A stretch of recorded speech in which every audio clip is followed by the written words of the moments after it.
할렐루야. 예, 우리의 찬양을 받으시고 하나님의 영광이 나타나고 전해지는 은혜 있기를 주님의 이름으로 축원함을 드립니다. 오늘 우리 데살로니가전서 말씀을 통해서 이렇게 복음으로 답하다라고 하는 주제를 가지고 말씀 나누고 있는데요, 오늘은 8번째 시간입니다. 깨어 거룩하게 라고 하는 제목으로 여러분 함께 은혜 받는 귀한 시간 되어지기를 원합니다.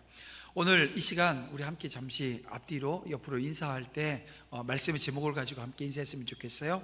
깨어 거룩을 이루시길 바랍니다. 우리 함께 앞뒤로 인사하겠습니다. 깨어 거룩을 이루시길 바랍니다. 예, 깨어 거룩을 이루시는 우리 모두가 되어지기를 주님의 이름으로 축복함을 드립니다.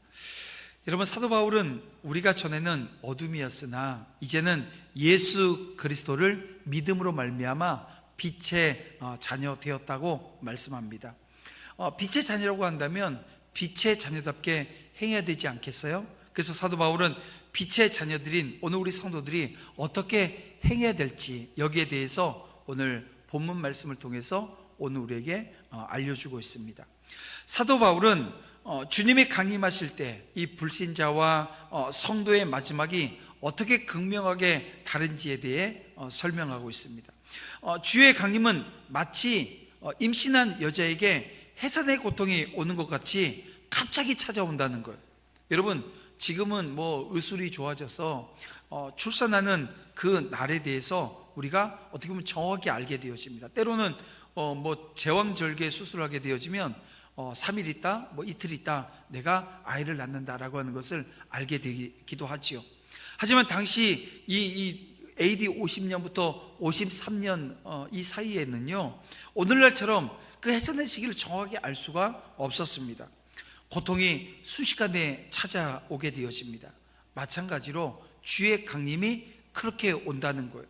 불신자들이 평안하다, 안전하다 말하면서 안심하고 있을 때 주님은 갑자기 강림하셔서 불신자들을 멸망시키실 거라는 거예요.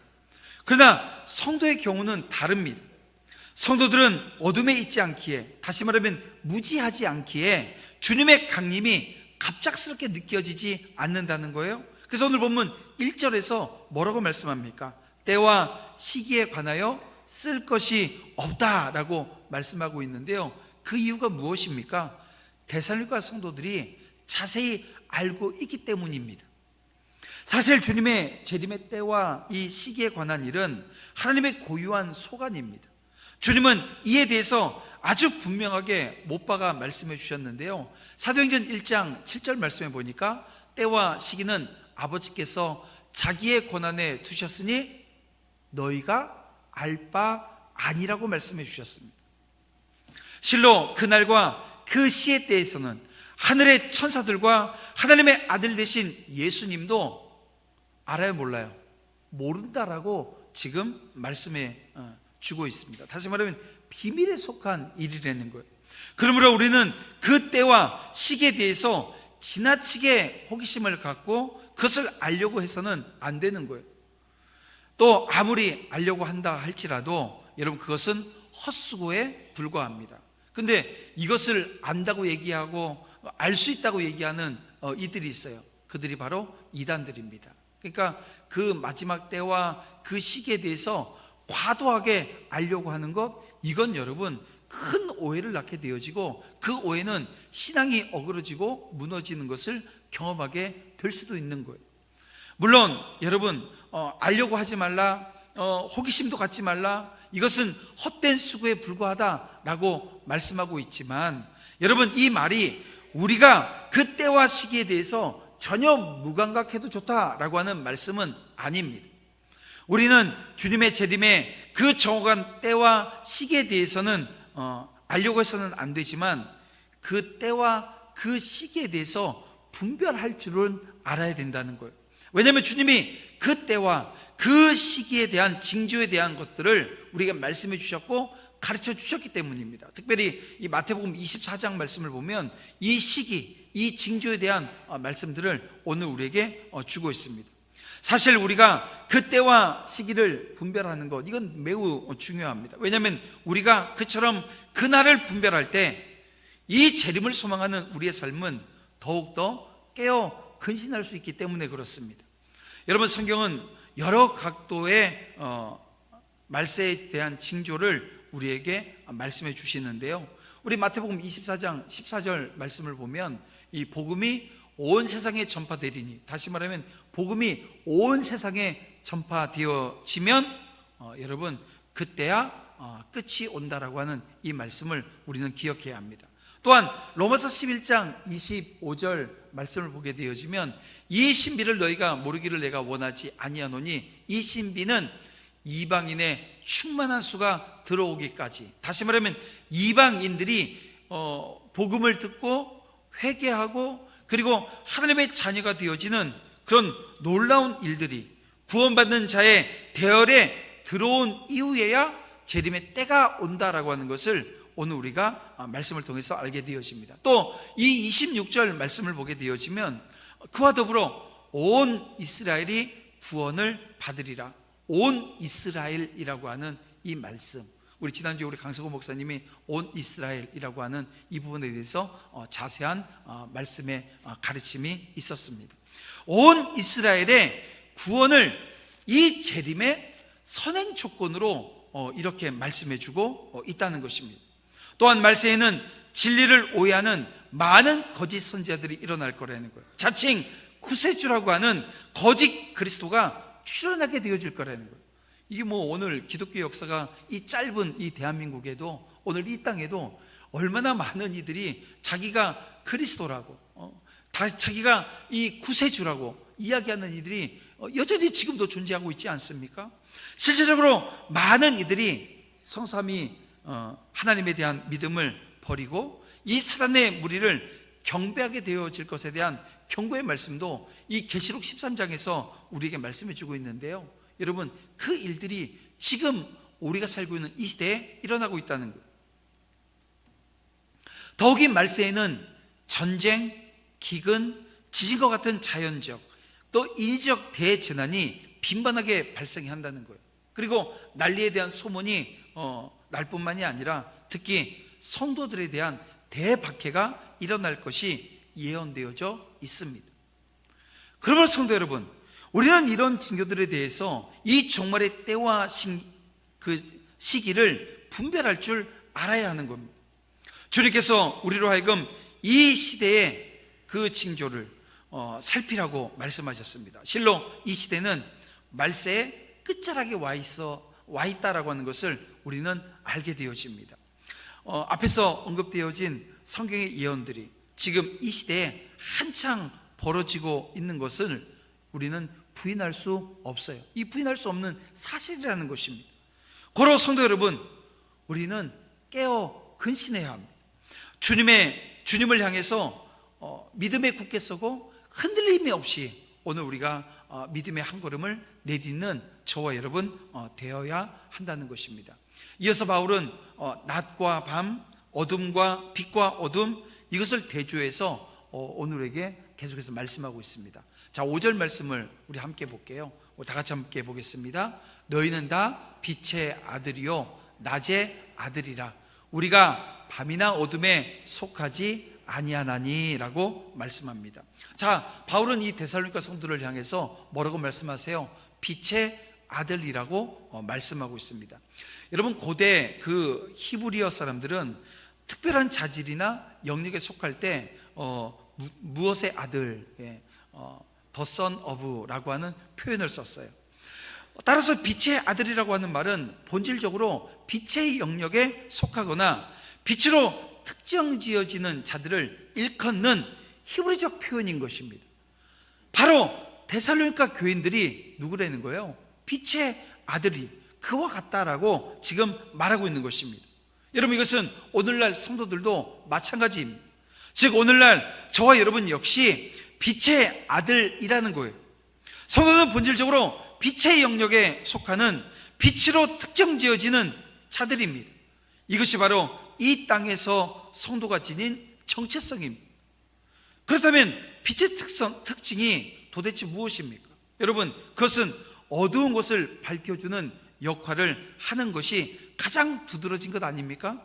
하나님께서 천지를 창조하시기 전에는 우리 창세기 1장 2절 말씀을 보면 흑암이 깊음 위에 가득했다라고 하는 표현이 있습니다. 그리고 이 말씀이 3절에 가서는 어떻게 돼요? 빛이 있으라 하시니 빛이 있었고 라고 말씀하십니다. 다시 말하면 빛이 생겨서 흑암이 가득한 온 땅을 밝혀주었다는 것. 그처럼 빛은 근본적으로 어두운 곳을 밝혀주는 것을 자신의 고유한 특징으로 지니고 있습니다. 그러므로 성도의 정체성이 빛의 자녀라고 한다면 성도는 마땅히 이 땅 가운데 편만에 있는 어둠을 밝혀주는 여러분 삶을 저와 여러분이 살아내야 된다는 거예요. 그런 점에서 빛의 자녀라고 하는 것은 성도에게 주어진 특권입니다. 반면에 책임이기도 한 거예요. 특권으로만 여러분 생각하지 말고 책임이라고 하는 부분을 우리는 좀 크게 들여다 볼 수 있어야 됩니다. 흔히 성경에서 어두움이라고 하면 영적으로는 하나님으로부터 소원한 상태. 여러분, 영적으로 하나님과 소원한 상태는 어떤 상태일까요? 죄악의 상태를 이해합니다. 그러니까 내가 죄를 짓고 죄를 범하고 있는 그 상태를 하나님과 소원한 상태, 어둠이라고 표현한다는 거예요. 하나님의 공의는 간데간데 없으며 인간의 추악한 욕심만이 판을 치는 곳, 그런 곳이 바로 어두운 곳의 대명사인 것입니다. 그래서 여러분, 영화를 만들면 한 1,000만 명이, 우리나라에 1,000만 명 드는 그 영화를 이렇게 만들어내려면요, 거기에는 악과 선이 공존하는, 이게 아주 극명하게 대조되어지는 영화 만들면 돼요. 거기에 여러 가지 영화적 요소들을 넣게 되어지면 사람들이요 봅니다. 왜냐하면 여러분, 착하고 선하고 좋은 일, 막 따뜻한 영화 만들어 놓으면 이게 막 1,000만 명 볼 수 있는 확률은 상당히 적습니다. 하지만 악에 대한 얘기를 이야기하잖아요. 그럼 사람들은 관심 가져요. 왜요? 그러니까 오늘 우리 안에 있는 그 모습들이 대변되어지는 것 같고 나타나는 것 같고, 그러니까 선한 얘기보다 악한 얘기. 제가 집에서도, 저도 이제 TV 본다고 이렇게 영화 같은 것도 보면 저희 집 사람이 시끄럽다고 저한테. 왜냐하면 제가 보는 영화는 다 시끄럽다는 거예요. 왜냐하면 저희 집 사람은 조용하고 따뜻한 영화 좋아하는데 저는 막 때려 부수고 막 충돌하고 깨지고 그런 거 좀 좋아하는 편이거든요. 그러니까 그런 거 제가 보고 있으면 시끄럽다고, 제발 좀 조용한 거 좀 보라고, 이런 얘기들을 하는 경우들이 많습니다. 그러니까 오늘 우리는 그런 것 같아요. 오늘 우리 안에는 이 악의 모습이 여전히 남아있어요. 그런데 오늘 주님이 우리에게 뭐라고 말씀하세요? 너희는 빛의 자녀라고 얘기합니다. 그러니까 오늘 우리가 서 있어야 될 자리, 오늘 우리가 해야 될 역할이라고 하는 게 분명해지는 거예요. 빛의 자녀로서 빛을 발하는 그 자리에 서라는 거예요. 어두운 곳을 밝혀주는 역할을 하라는 거예요. 즉 성도들은 자신을 불태워서 주의를 밝히는 양초처럼 자신을 희생해서 이 죄로 어두워진 곳을 밝히는 그런 자리에 서라는 것입니다. 여러분, 제가 이렇게 말씀드리지만 이게 그냥 추상적이거나 형용사적인 그 의미로 받아들여지지 않기를 원합니다.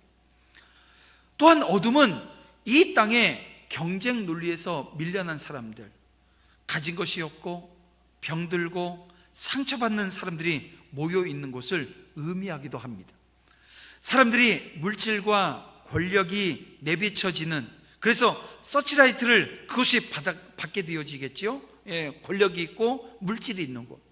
여러분, 그 희열에 잠겨 있을 때 아직도 어두컴컴한 방구석에서 좌절과 천념의 늪에 빠져서 허우적거리고 있는 사람들이 분명히 있다는 거예요. 성도는 바로 이런 곳에서 참된 빛의 역할을 감당해야 됩니다. 그들에게 빛을 가져다 주는 안락함, 따뜻함이 느껴지도록 해야 돼요. 그들 스스로 일어나서 빛의 역할을, 빛의 그 영역으로 나올 수 있도록, 그리고 빛의 역할을 감당할 수 있도록 인도하는 것, 이거 바로 저와 여러분이 해야 되는 역할인 것입니다.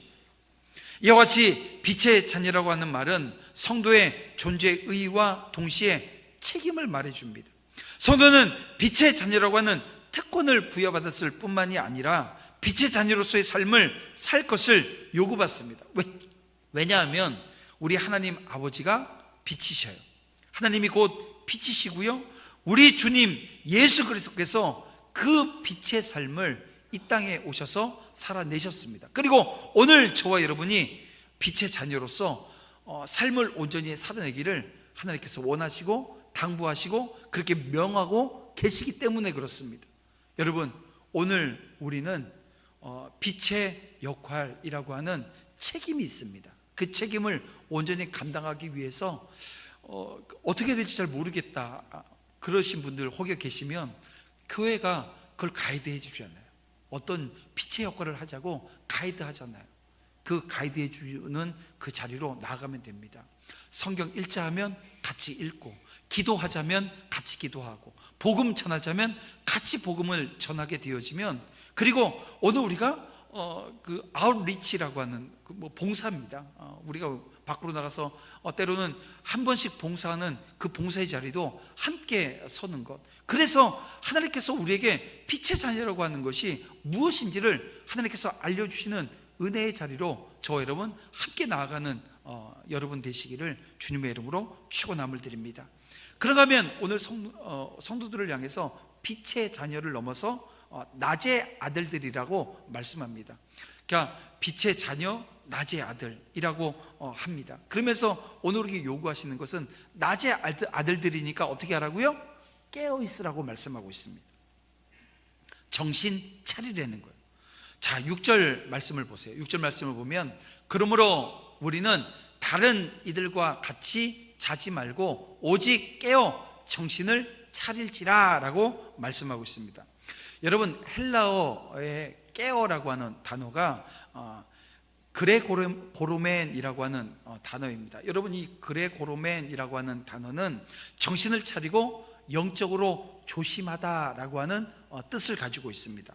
한자로 이야기하면 경각이라고 하는 말이 되어지고요, 이런 마음 자세를 경각심이라고 우리는 이야기합니다. 또 정신을 차린다라고 하는 이 말은 한자로 얘기하면 근신입니다. 그래서 개역 한글, 우리 개역 개정판을 보고 있지만 개역 한글을 보게 되면 근신하라라고 하는 표현으로 쓰여지고 있습니다. 이 근신하다라고 하는 이 말은 술 취하지 않은 완전히 맑은 정신 상태를 이야기합니다. 즉, 성도가 주님의 재림을 맞이하기에 적절한 정신 상태와 마음가짐을 지니고 있어야 된다라고 지금 말씀하고 있는 거예요. 그렇습니다. 이처럼 마지막 때를 살아가는 성도에게 필수적인 덕목이 뭐냐면 바로 경각과 근신인 거예요. 실로 성도는 주님의 재림이 지금 당장 임하지는 않을까? 여러분, 깨어 있어서 살펴야 된다는 거예요. 제가 초등학교 때인데요, 그때는 제가 살고 있었던 김천이 서울도 아마 그랬을 거예요. 이 교회에서 부흥회를 한다 그러면 그 신앙 좋고 믿음 좋은 사람들이 다 그 교회 가서 함께 은혜 받았어요. 저도 이 초등학교 때 제가 신앙이 좋거나 믿음이 좋아서 다른 교회 부흥회 간 게 아니라 어른 손에 끌려갔겠죠. 끌려갔는데 지금도 제가 기억나는 게 뭐냐면, 그때 강사 목사님이 누군지 기억이 안 나요. 근데 설교 중에 이런 얘기를 하시더라고요. 자기는 용변을 보는데요, 용변을 볼 때 그 화장실 문을 활짝 열어놓고 본다는 거예요. 왜 그러냐면 주님이 구름 타고 오실지 모르기 때문에. 요즘 집안에서 화장실 문 연다고 밖에 보이지는 않지만 옛날 그 집안 구조가 그랬잖아요. 집이 있고 마당이 있고 한켠에 그 화장실이 있었습니다. 푸세식 화장실인데요, 그 활짝 열어놓고 하늘을 보고 주님이 다시 오시는데 그 주님이 화장실, 그 목사님은 잠도 아마 안 주무실 거예요. 그래서 제가 어릴 때 그 설교 그 예화를 하는데 지금도 제가 기억하잖아요. 얼마나 임팩트가 있었냐 하면요, 화장실에서 문을 활짝 열어놓고 말도 안 되는 그 민망한 상황인데, 이게 뭐냐면 이게 깨어 있어야 된다라고 하는 것을 강조하기 위해서 그런 말도 안 되는 예화를 얘기하셨던 그게 지금도 기억이 나요. 여러분, 오늘 여러분이 다시 오실 주님, 다시 강림하실 그 주님을 사모한다고 한다면 어떻게 해야 된다고요? 깨어 있어야 된다는 거예요. 사도 바울은 본문 8절에서 낮에 속한 자로서 이 데살로니가 성도들이 믿음과 사랑에 호신경을 붙이고 구원의 소망에 투구를 쓰자고 말하고 있습니다. 여러분, 기독교 신앙의 핵심 요소가 무엇입니까? 바로 믿음, 소망, 사랑입니다. 이 믿음, 소망, 사랑을 여러분 이 군사용어로 설명하고 있는데요, 여러분 믿음과 사랑에 호심경을 붙여야 된다라고 하는 권면의 말씀을 한번 생각해 보세요. 여러분, 호심경 뭔지 아세요? 이게 군사 용어거나 이런 게 아니기 때문에 여러분 이게 호심경입니다. 의의 흉배라고 우리 개역 한글에서는 썼었는데요, 호심경입니다. 이 전쟁할 때 이 가슴을 보호하기 위해서 만들어 놓은 옷입니다. 병사의 몸을 감싸면서 대적의 치명적인 공격으로부터 가슴을 보호하는 장비인데요, 따라서 전투에 임하는 이 병사에게 호심경은 그의 안전과 생명을 보호하는 어떻게 보면 필수적인 방어 장비입니다.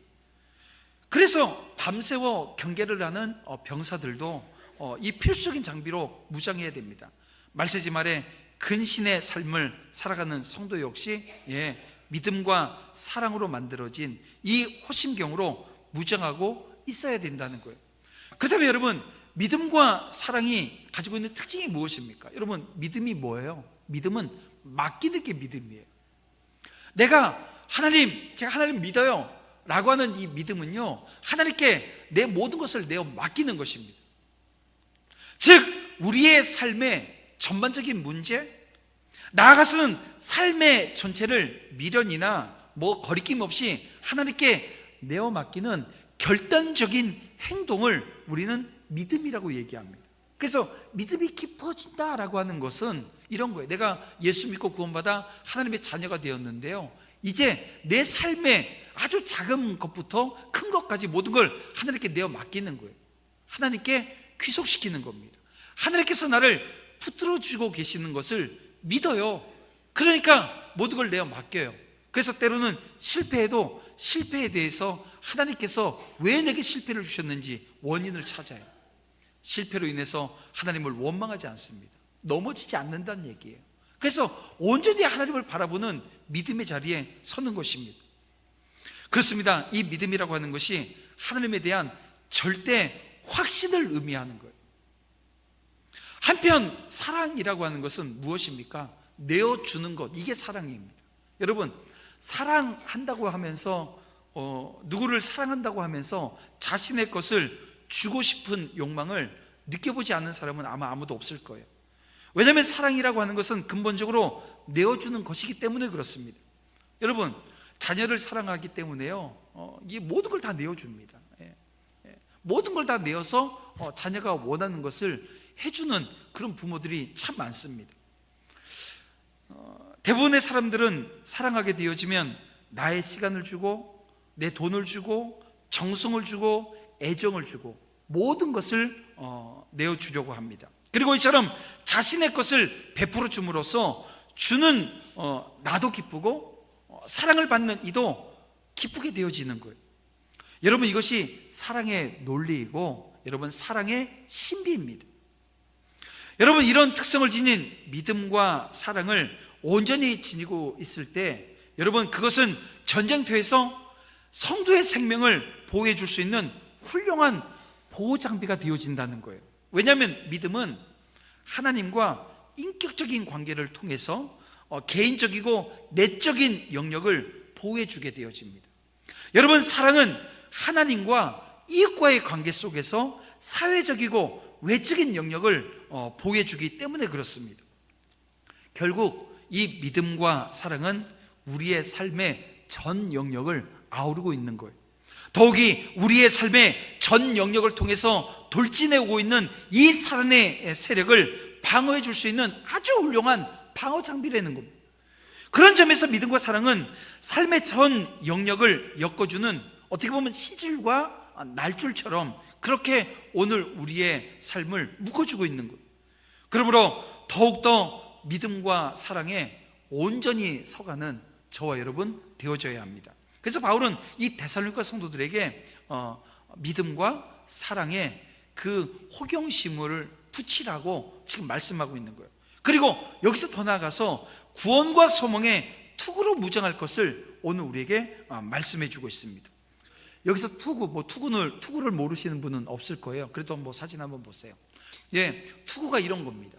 투구가 그냥 모자, 우리 전쟁한다고 우리 이렇게 전투모 하나 쓰는 그런 정도가 아니라는 거예요. 예. 이게 제가 군대 가서 보니까 이등병들은, 저 때는 그랬어요. 이등병들은 안에 이 모자가 두 개가 분리되어 있어요. 예. 근데 고참들은 방탄모라 그래가지고 자기들은 좋은 거 썼어요. 예. 근데 이제 시간이 지나면서 전체가 다 방탄모로 바뀌었는데요. 철모를 썼던 시기가 잠깐 있었습니다. 이게 여기 지금 철로 만든 겁니다. 이 총 쏘면 저거 다 뚫려요.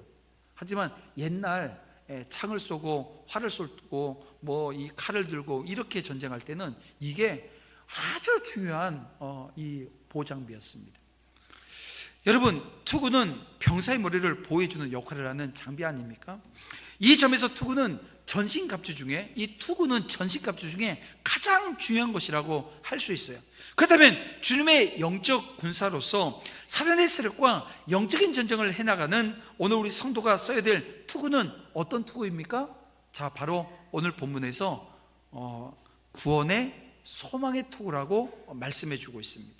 여러분, 이것은 구원만이 성도가 지니고 있는 조국적인 소망이고요, 더 나아가서 구원을 향한 열렬한 소망만이 사단의 세력과 이 영적인 전쟁을 당당히 견뎌낼 수 있는 근본적인 힘이라고 하는 것을 오늘 우리가 알게 되어집니다. 일반적으로 하나님을 알지 못하는 불신의 늪에 있었던 자가 예수님을 주와 그리스도로 영접한 그 순간 이미 구원은 그에게 주어진 것입니다.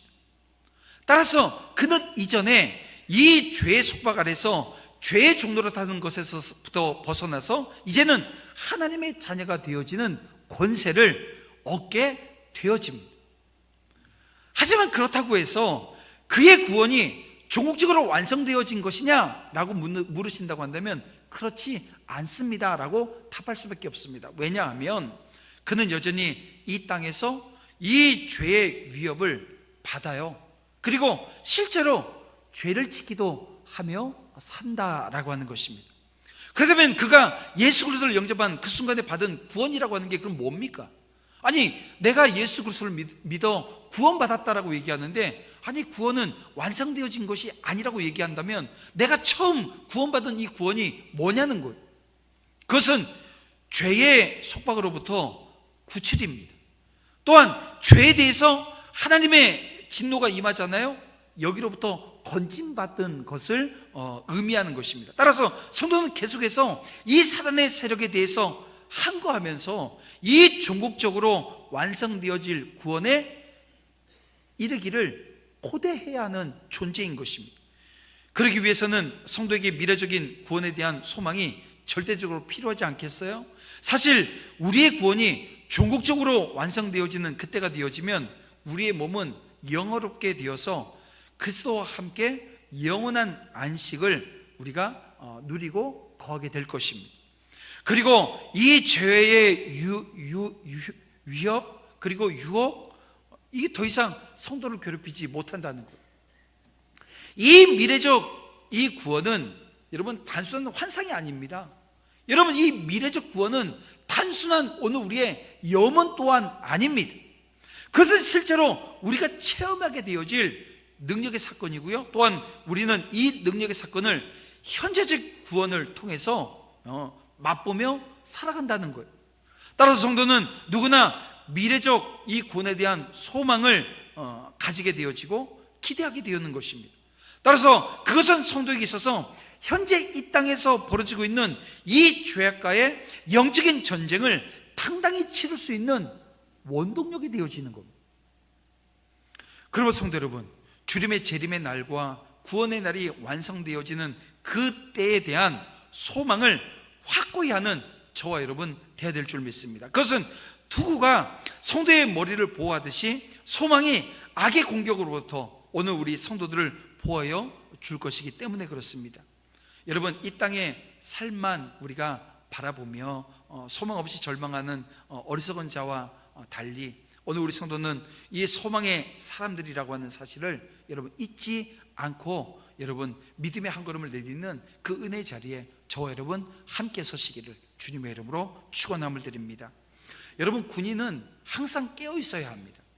오늘 새벽에요 재밌는 일이 있었습니다. 오늘 새벽에 월삭 새벽 기도회였는데 제가 이제 저희 애들 다 깨워가지고 월삭 새벽이야 10월을 시작하면서 기도하고 말씀으로 시작해야지 하나님을 찬양하며 시작해서 제가 다 깨워가지고 올라왔는데 늦게 올라오더라고요. 제가 또 열딱지가 또 이만큼 났죠. 근데 더 열딱지가 난 게요, 분명히 아들이 들어왔는데 아들이 안 보이는 거예요. 분명히 예배당 들어오는 거 봤는데 그 조만한 엄마 뒤에 그 큰 놈이 숨어버렸어요. 하나님 앞에 서야 되는데 누가 앞에 섰어요? 이 목사 아버지 앞에 선 거예요. 안 보이는 자리에 서서 자기는 뭐 하려고요? 처음부터 작정한 거죠. 난 자야지. 시간 한 40분 45분을 우리 예배드리고 기도했는데 뒤에서 한 번도 보이지 않고 이러고 있는 거예요. 제가 끝나고 내려가서 야, 예배 드렸어? 예배 드렸어요. 안 보이던데? 예배 드렸어요. 엄마 뒤에 숨었잖아. 이제 들킨 거 아는 거예요. 이제 그 얘기했죠. 너 자려고 그랬지? 그랬더니 졸려요. 이 말 하는 거예요. 근데 저는 그래요. 이 아이가 오늘은 졸았어요. 졸면 제가 졸면 안 된다고, 깨어 있어야 된다고. 제가 지금 여러분에게 설교하면서 하나님의 말씀을 전하는 것처럼 졸면 안 돼. 깨어 있어야 돼. 그 깨어 있는다는 것은 이게 얼마나 고통스러운 일인지 모릅니다. 우리 자녀들이, 저희 애도요, 공부한다고 요즘 공부한다고 막 새벽까지 공부해요. 그러니까 이 새벽을 깨우는 게요, 얼마나 힘든 일인지 모릅니다. 근데 그 새벽을 깨우는 게 얼마나 힘든지 여러분 오늘 우리가 이해해요? 마찬가지예요. 오늘 우리의 신앙의 자리는요, 영적 군사들입니다. 여러분들이 신앙으로 깨어있는 게 쉬우면 이렇게 성경에서 계속해서 깨어 있어야 된다, 깨어 기도해야 된다, 깨어 말씀 앞에 서야 된다, 이런 말씀 한 번 하고 말죠. 우리 예배도요, 한 번 딱 드리고 끝나면 얼마나 좋습니까? 예수님께서 십자가에서 오늘 우리의 구원을 위해서 단 한 번의 제사로, 한 번의 죽으심으로 오늘 우리의 죄를 사해 주셨던 것처럼 오늘 우리가 그냥 한 번의 예배로 그냥 다 끝나면 얼마나 좋겠어요. 그런데 우리는 여전히 연약한 거예요. 아까도 말씀드렸지만 우리의 구원이 주어졌지만 그것이 이루어지는 과정, 이 성호의 과정을 우리는 거쳐야 되는 거예요. 그래서 깨어 거룩하게 라고 하는 이 말씀은요, 우리가 평생 하나님 앞에 들어야 되는 말씀입니다. 저도 자녀들이 성장해 나가면서 20살이 넘고 이제 장가도 가고 시집도 가고 하더라도요, 저는 끊임없이 자녀들에게 깨어 거룩하게 라고 하는 이 말을 계속해서 해줘야 되는 거예요. 경제적으로 독립하고 가정으로 독립한다 할지라도 우리 명절에 여러분 어떤 덕담들을 자녀들에게 해주셨나요? 만약 이 권면을 빠뜨렸다고 한다면 예배 이후에 자녀들을 향해서 꼭 권면해 주세요. 깨어 거룩한 자리로 나아가야 된다고, 깨어 있어야 된다고, 우리 자녀들을 깨우는 여러분들 되시기를 주님의 이름으로 축원함을 드립니다. 왜 그래야 돼요? 주님 언제 오실지 우리는 모르기 때문에 그렇습니다. 예수님은 오늘 우리를 위해서 죽으셨어요. 그리고 부활하셨습니다. 깨어있는 성도는 이미 죽은 성도들, 다시 말하면 오늘 성경에선 성도들을 향해서 죽었다라고 표현하지 않습니다. 뭐라고 표현해요? 잔다라고 표현해요. 다시 말하면 오늘 이미 자는 성도도 예수 그리스도의 재림의 날에 부활해요. 예수님과 함께 하나님 나라에 거하게 될 거라는 것입니다. 여러분 10절 말씀을 우리 마지막으로 보겠습니다. 10절 말씀을 보게 되어지면 예수께서, 우리 다 같이 볼까요? 시작. 예수께서 우리를 위하여 죽으사 우리로 하여금 깨어 있든지 자든지 자기와 함께 살게 하려 하셨느니라. 여러분, 우리의 목적은 단지 죽었다 살아나는 것이 아니라는 것입니다. 오늘 우리의 목적이 부활에 있는 게 아니라는 거예요. 오늘 우리의 목적이 공중으로 올라가는 것도 아닙니다. 우리의 목적은 무엇이에요? 예수 그리스도와 함께 살아가는 것입니다. 지금 이 순간, 지금 이 자리, 예수님과 함께 하는 것. 여러분, 주님과 함께 하는 것, 이건 여러분 자든지 깨든지 뭐 부활하든지 이건 다 2차적인, 주님과 함께하는 지금 이 순간을 여러분 살아내는 저와 여러분 되어지기를 주님의 이름으로 축원함을 드립니다. 이제 말씀을 맺겠습니다. 여러분, 빛의 특징이 두 가지입니다. 하나는 어둠을 밝혀 자신을 드러내는 거죠. 또 하나는 다른 것을 밝혀주는 것입니다. 여러분, 자동차가 전조등을 딱 켜게 되어지면 내 차가 어디 있는지 이걸 알려주는 거지요. 또 다른 차를 비추는 것과 똑같습니다. 성도는 빛의 아들들입니다. 빛의 아들들이기 때문에 오늘 우리도 빛입니다. 빛으로 부활신앙을 드러내는 거예요. 나 자신도 낮에 속한 자임을 알리는 것입니다. 그리고 빛으로 다른 성도를 비춰주는 거예요. 무슨 말이에요? 권면하는 거예요. 그래서 교회 안에, 이 공동체 안에 피차 권면이라고 하는 것이 살아있어야 됩니다. 여러분, 우리는 빛의 아들이므로 항상 깨어 있어야 합니다. 여러분, 이 깨어 있는 삶의 자리에 저와 여러분들이 서시고요, 이 깨어 있어 거룩을 이루어내는 삶의 자리로 나아가기 위해서 오늘 바울이 우리에게 주시는 이 많은 말씀들을 잘 담아낼 수 있는, 그래서 한 주간의 삶 가운데 이것을 온전히 이루어낼 수 있기를 주님의 이름으로 축원함을 드립니다.